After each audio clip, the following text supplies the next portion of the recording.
गरीब बहू को मिला एसी वाला कमरा। अरे वाह, मेरी तीनों बहुएं मेरे आंगन आ गई। आज तो मैं बहुत ही ज्यादा खुश हूँ। बहुओं, तुम ऐसे ही रहना, मैं अभी बस आरती की थाल लेकर आती हूँ। अरे वाह, मेरी सासू माँ तो आदत से भी बड़ी अच्छी लग रही है। यामिनी अपनी बहुओं को दरवाजे पर खड़ा छोड़कर चली गई। स्वरा सबसे आगे दरवाजे पर खड़ी हुई थी, लेकिन यामिनी के जाते ही बाकी की दोनों बहुओं ने स्वरा को पीछे धकेलना शुरू कर दिया। अगर ये स्वरा भाभी आगे रही तो मेरा गृह प्रवेश बाद में होगा और मेरे फोटोज भी अच्छे नहीं आएंगे। मुझे कैसे भी करके आगे निकलना होगा। भाभी जरा 1 मिनट को आप पीछे आ जाओ। अच्छा ठीक है, लेकिन क्यों? कुछ नहीं, बस मुझे पीछे जरा गर्मी लग रही थी। लक्ष्मी बहाना बनाकर पीछे से आगे आ गई। इसी तरह बड़ी बहू त्रिशा भी पीछे थी। उसने भी लक्ष्मी के बाजू में अपनी जगह बना ली।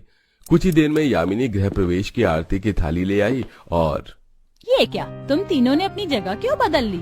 आगे तो स्वरा बहू थी ना, और अब तो वो दिख भी नहीं रही है। माँ जी, बहुएं तो तीनों ही नई नवेली है ना, अब चाहे आगे कोई हो या पीछे, आप तो बस गृह प्रवेश करवाओ। लक्ष्मी की बात सुनकर यामिनी ने भी बात को बस आया गया सा ही कर दिया और तीनों बहुओं का उसने गृह प्रवेश करवाया। लक्ष्मी और त्रिशा का गृह प्रवेश पहले हुआ, जिसकी वजह से उन दोनों ने अंदर आकर सोफे पर अपनी पसंद की जगह चुन ली और स्वरा बाद में आई तो उसे सबसे पीछे बैठना पड़ा। मुझे ऐसे क्यों लग रहा है जैसे कि मेरी दो बहुएं चालाक और ये बीच वाली कुछ भोली सी है। शायद मैं ज्यादा सोच रही हूँ। ऐसे ही एक दिन में मैं ऐसे कैसे सोच सकती हूँ? ऐसे ही एक एक करके बहुओं की रस्में हो गईं। त्रिशा, स्वरा और लक्ष्मी तीनों की ही शादी यामिनी के बेटों से हुई थी। त्रिशा और लक्ष्मी दोनों यामिनी की तरह नॉर्मल मिडिल क्लास परिवार से थी, तो वहीं स्वरा बेहद ही गरीब परिवार से आई हुई थी।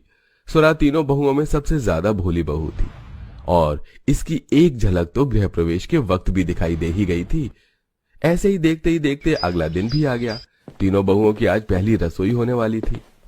बहुओं, आज तुम तीनों की पहली रसोई हमारे घराने में।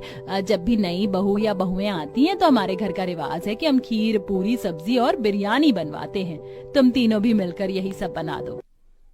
खीर, पूरी, सब्जी और बिरयानी, सभी चीजें ही थका देने वाली हैं। एक काम करती हूँ, मैं तो जल्दी से कुछ आसान सा पकाने को बोल देती हूँ। ठीक है माँ जी, तो मैं पूरियां तल दूंगी और मैं सब्जी बना लूंगी।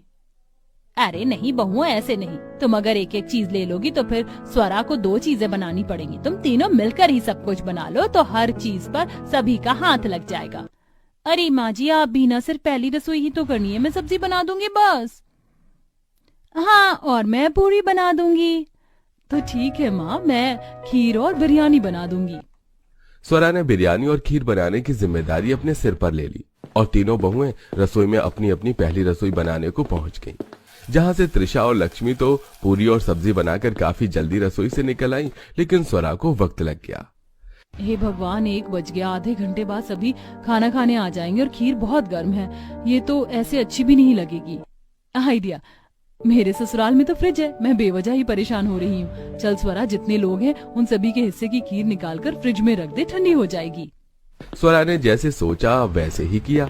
लगभग 1:30 बजे तक उसका सारा खाना बनकर तैयार हो गया। उसका ससुर, देवर, जेठ और पति भी खाना खाने को आ चुके थे, तो स्वरा ने ही सबके लिए खाना लगाया और खाना लग जाने के बाद त्रिशा और लक्ष्मी भी टेबल पर ही आकर खड़ी हो गई।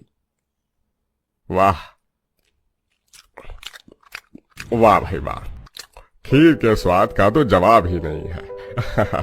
बहुत ही स्वादिष्ट और अच्छी बनाई है खीर बहू। शुक्रिया बाबा, आपको खाना पसंद आ गया, मतलब हमारी मेहनत वसूल हो गई। सही बोला। कितनी चालू हैं ये दोनों। खाना बनाया स्वरा ने और सारा क्रेडिट खुद भी लेकर जा रही हैं। यामिनी के उन दोनों की चालाकी की सारी भनक हो रही थी, लेकिन वो कुछ भी बोली नहीं। उसने तीनों बहुओं को बराबर का ही शगुन दिया और तीनों के बीच में कोई भेदभाव नहीं किया। ऐसे ही अब लगभग 1 हफ्ता बीत चुका था। इस 1 हफ्ते में तीनों बहुओं के असली चेहरे निकल चुके थे। ऐसे ही आज के दिन। बहुओं, आज क्या बना रही हो? माँ जी, आज तो हम भरवा करेले बना रहे हैं। भरवा करेले अच्छे हैं, लेकिन आज तो मेरा आलू और छोले की सब्जी खाने का दिल हो रहा था। आलू छोले की सब्जी? अब माँ जी आलू छोले बनाने को बोलेंगी, लेकिन घर में तो आलू है ही नहीं। ऐसा ना हो कि कहीं मुझे लाने पड़ जाए। जल्दी से कोई बहाना बना त्रिशा। माँ जी, अचानक से ही मेरी तो पीठ में बहुत ज्यादा दर्द हो रहा है। मैं कुछ देर को